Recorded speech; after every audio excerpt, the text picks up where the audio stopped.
Salutare! Deci, asta este plăcuța.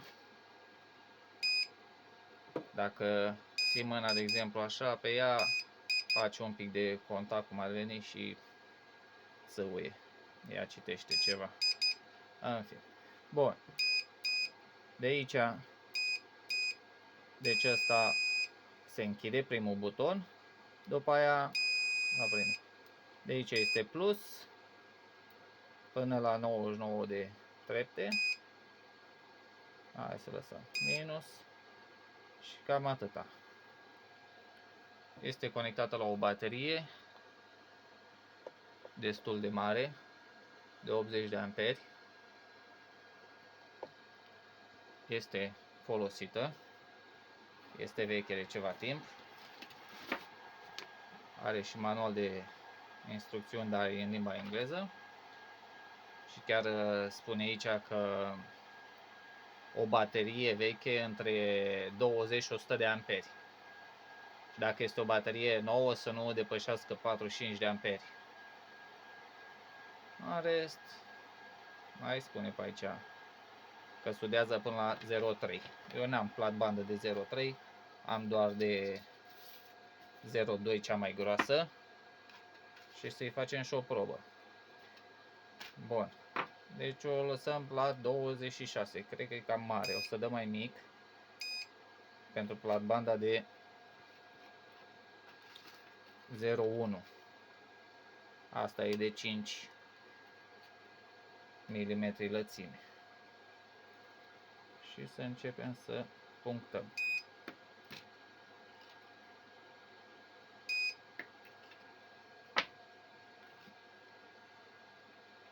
Da, deci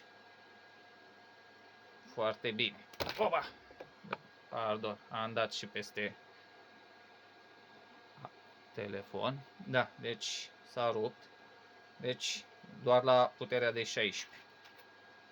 Hai să vedem cu 0,15.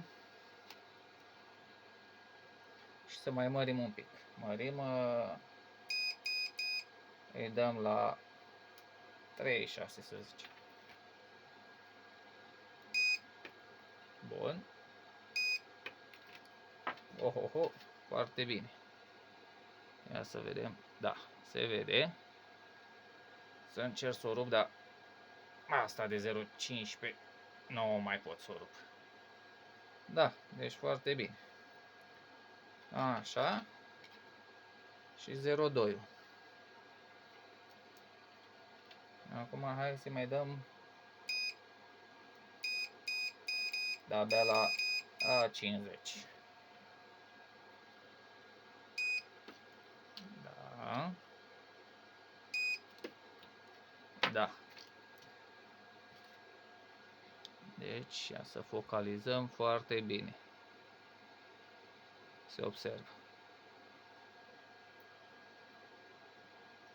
Ia să o rupem.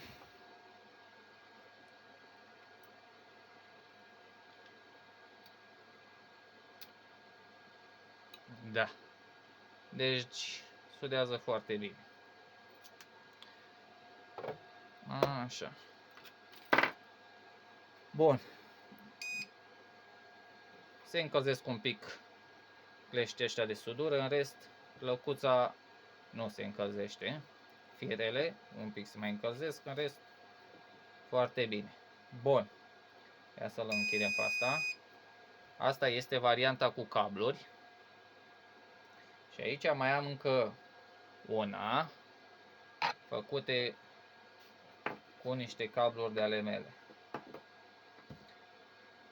Acesta este făcut de mine și cu fir de 6, doar acesta, și cu niște papuci și bătuți aici la capete cu ciocanul, pentru că n-am un aparat.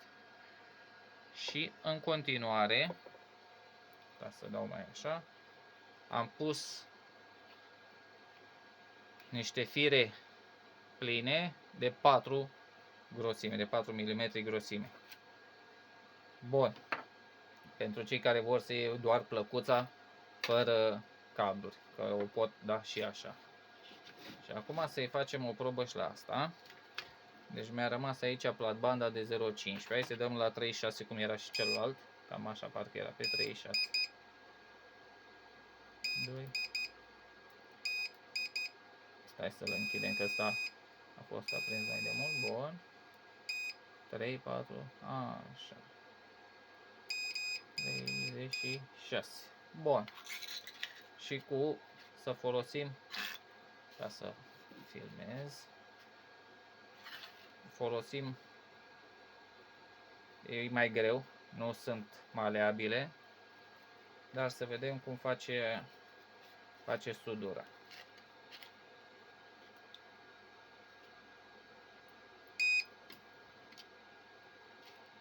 Bun, o dată, mai dăm încă o dată.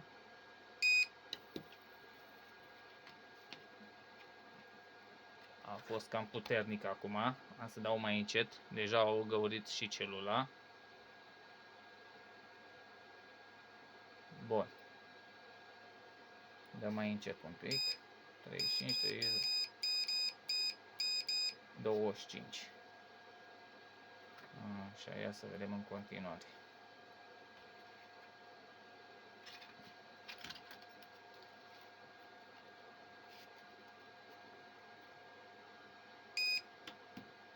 Bun. Bun.